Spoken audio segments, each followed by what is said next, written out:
Hello everyone and welcome back to another video from Finance and Crypto Guide.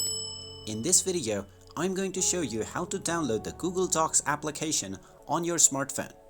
So let's get started right away. First of all, just go ahead and open up your iOS App Store or the Google Play Store depending on your device.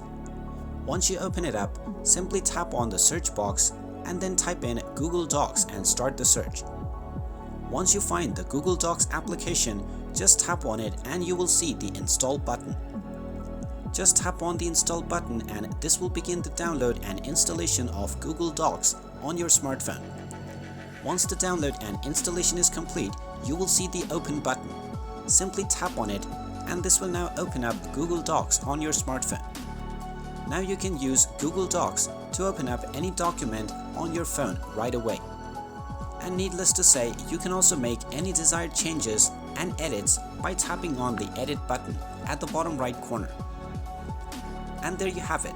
That is how easy it is to download the Google Docs application on your smartphone. If you find this video helpful, make sure you hit that like button and subscribe to our channel if you haven't done so already.